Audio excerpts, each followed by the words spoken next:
Bay 14C lived in the station's lowest level, where the freight machinery never stopped and the floor carried everything through the soles of your boots. The vibration was constant, a deep mechanical pulse from the cargo lifts cycling through their automated sequences from the overhead conveyor arms locked in their slow rotations, from the station's hull pressing back against the cold of open space. Not sound so much as feeling. The kind of sensation that settled into bone after enough hours, and until a person stopped noticing it was there. Empress Vorath noticed everything. She had ruled for 41 years. In that time, she had stood in throne rooms carved from living mineral deposits, had received delegations from 43 sovereign systems, had signed treaties in chambers where the air itself was curated for her presence. She had never in 41 years stood on an oil-streaked loading dock in a freight bay because of a manifest discrepancy. And yet, the amber vein lines across her stone-gray skull ran bright today, which meant she was focused, which meant whoever had mislogged 3 pallets of crystalline fuel cells was about to discover what 41 years of patience looked like when it ran out. Her ceremonial armor caught the flickering overhead strips and threw the light back wrong. Too formal for a place like this, too heavy, with the dark stone plate shoulder guards broad enough to block the sight lines of the guards she'd left at the dock entrance. 30 meters, standard hold point for routine inspections. This was routine. Her boots touched the floor and she felt the machinery through her soles. Same as everything else in this bay felt it. Behind her, the freight manifestation blinked its idle amber at the far wall. Around her, crates rose 3 high in staggered rows, to creating the uneven corridors that freight workers navigated by memory. The smell here was engine coolant and compressed air, and something underneath it.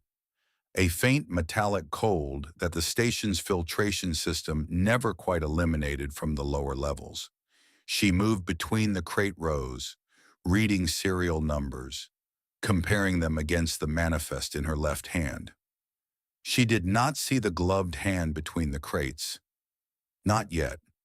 12 meters away, behind a hydraulic service unit that had been running at 60% capacity for 3 weeks, Callum Reeves was lying on his back with a diagnostic tool in one hand and hydraulic fluid on both arms to the elbow.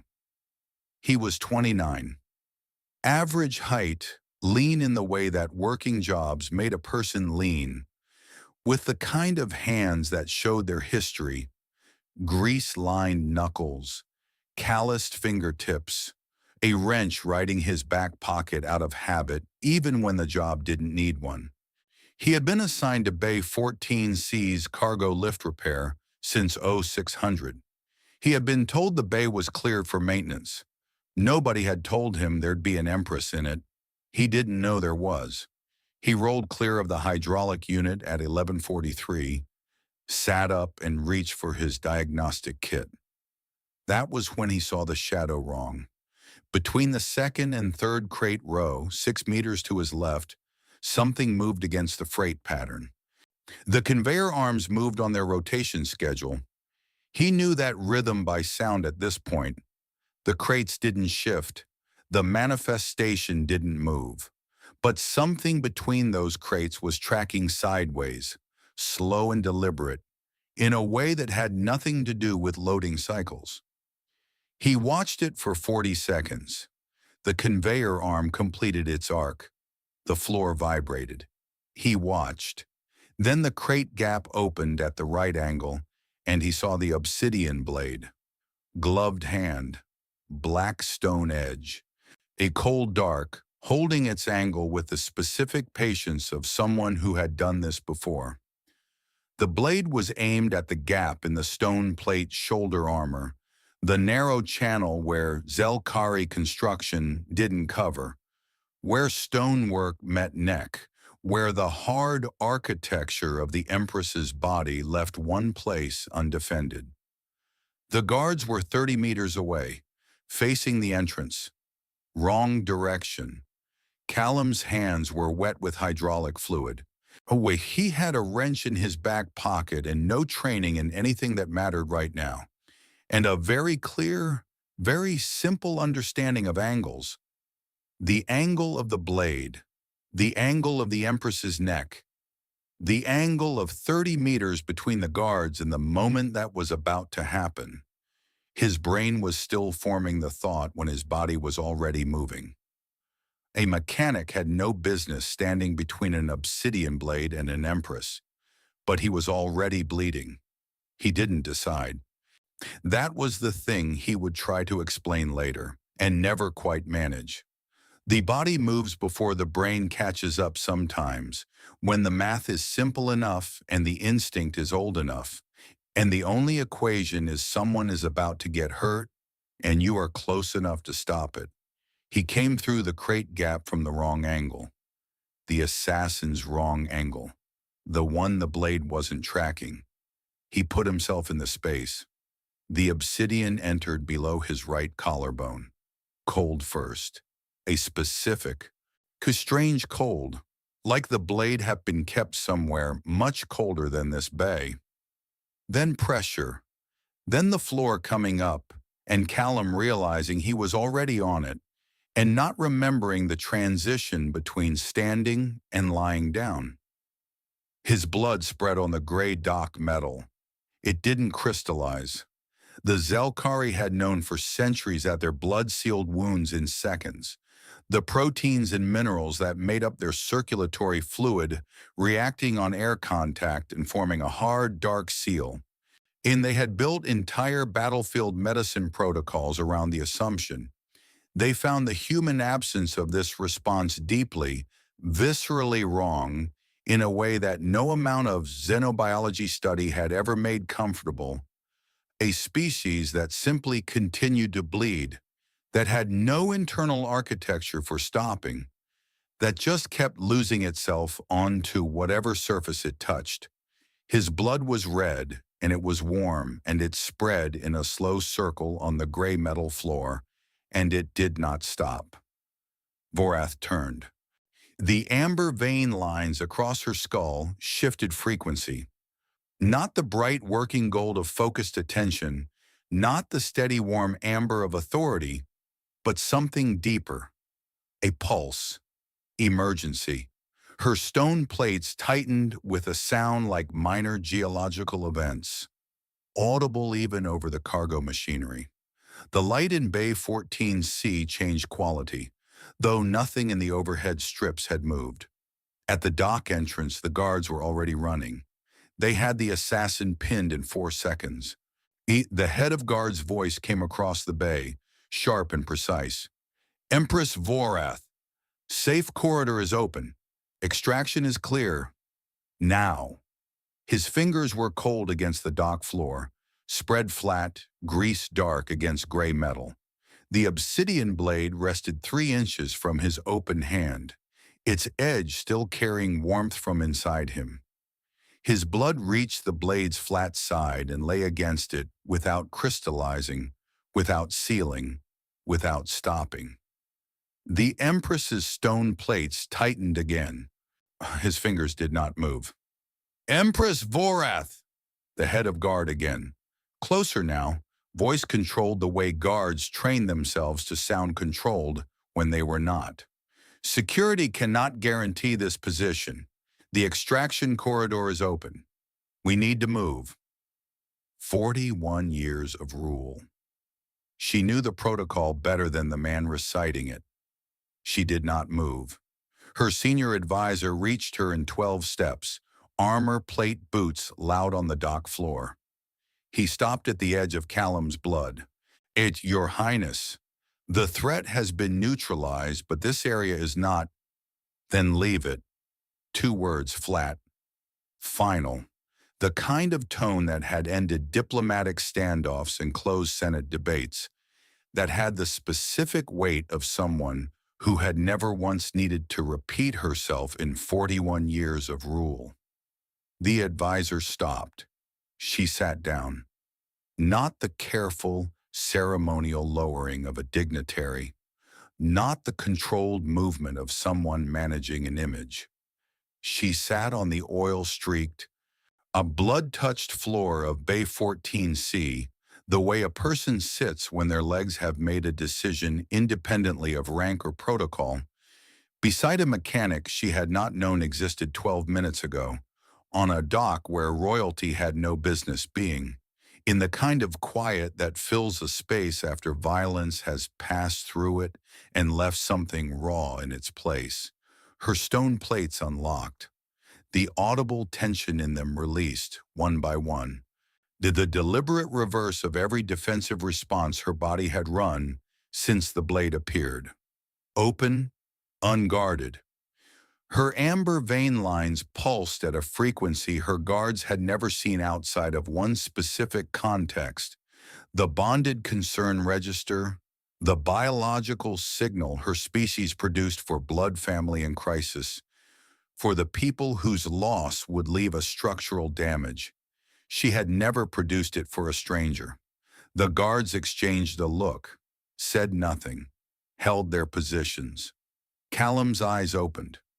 Not all the way, part way. The overhead strip still flickered above him at their irregular intervals, and he couldn't quite bring them into focus, but he could see stone-gray skin and amber light, and he registered both without understanding either. His right side was wrong in a way his brain was still processing. Not pain yet, not exactly. More the body's preliminary report that something significant had happened, and the full accounting was still incoming. He looked at her. She looked at him. "And I wasn't thinking," he said, slurred at the edges, the way speech went when blood pressure dropped and the body was conserving. "I just moved." 6 words. Said the way a man talks when he doesn't know he's explaining himself to anyone important. The way a person reports a thing they did the way they'd report any ordinary action, with no particular awareness that it might matter. He wasn't performing. He wasn't even quite conscious. Her vein lines pulsed brighter. Something in her face shifted, although her face was stone and stone didn't shift. And yet it did. The amber lines rerouting slightly at the jaw, the deep-set amber gold eyes holding an expression that had no clean Zelkari name, because it required 2 things to be true simultaneously: that a person could be devastating and that the devastation could be a gift. The medical team arrived in 4 minutes. They asked her to step back. She did not step back. They worked around her, which was not standard procedure. But the head of the medical team looked at the vein line frequency and made the quiet professional decision that some situations required adapting procedure to reality rather than the other way around. The assassin, it was later noted in the official incident report, had lodged a formal complaint from custody. He had assessed the threat environment of Bay 14C as containing 1 unarmed Zelkari Royal and 1 standard-issue freight lift. The mechanic with a wrench had not been in his threat assessment. The station logged the bay closure at 11:47. 3 cargo shipments rerouted. 6 ambassadors delayed. 12 scheduled maintenance cycles postponed. She stayed. Hour 3, Callum's breathing stabilized. The medical team ran their 3rd round of checks and reported the wound was manageable, which was a careful word for what they meant, which was that he had been close enough to the blade's angle that manageable was the better outcome of 2. Hour 6, she hadn't spoken. The dock had emptied of everyone except the medical team and 2 guards at the entrance, and the machinery had been manually suspended so the floor no longer vibrated. The silence had texture to it, the kind of silence that wasn't empty. Hour 9. The medical transport finally cleared for movement. They brought the stretcher. She stood when they lifted him and walked beside it without being asked, without explanation, without looking at anyone who might have needed an explanation. She did not touch him. She didn't reach for his hand or his arm or his shoulder. She didn't need to. She had stayed 9 hours on an oil-streak loading dock floor, stone plates unlocked, in the bonded concern frequency, beside a man who hadn't known she existed until the moment he stepped between her and the blade. When every guard in that bay had understood, by hour 1, that something had already been decided that none of them had been consulted about. He woke 41 hours later. Clean sheets, medbay quiet, bandaging from his right collarbone to the base of his shoulder blade, tight and professionally applied. The ceiling was white. The air filtration here was better than Bay 14C by a significant margin. On the table beside the bed, his mechanic's badge was gone. In its place, a tile of amber-veined stone, smooth-edged, thumb-sized. He would learn later that it was key to his biometrics, that it opened every door on the station, every bay, every level, every corridor marked restricted to anyone without a rank designation, unrestricted access. Beside the tile, the obsidian blade. Not as it had been. Someone had cleaned it. Every trace of blood removed. The dark stone edge polished back to its cold perfection. Then sealed it in crystal resin, in the kind the Zelkari used for preservation, for objects worth keeping. The resin glowed faint amber from inside, the same frequency as her vein lines, as if something of her attention had been pressed into the material and hardened there. She had placed it herself. He would learn that too. Months later, a diplomat visiting his quarters stopped in front of the shelf where the blade sat and turned to him with genuine confusion. "What, you display an assassination weapon like an heirloom?" Callum looked at it for a moment. The amber resin caught the room's light and held it. "It's not a weapon anymore." He ran his thumb along the crystal surface, feeling the sealed smoothness, the warmth the resin had taken on from the room's air over months of sitting in the same place. "It's a receipt." The diplomat didn't understand. That was fine. On the station's lower levels, in Bay 14C, the floor still carried its machinery vibration through the souls of anyone standing in it. The oil stain near the second crate row had been cleaned and refinished. The overhead strips had been replaced with ones that didn't flicker. The amber resin blade sat on his shelf, glowing quietly, sealed in the same frequency as the vein lines that had pulsed bonded concern for 9 hours over a man who hadn't known her name. It was not a weapon. It was a record of a choice. I hardened into something that would last.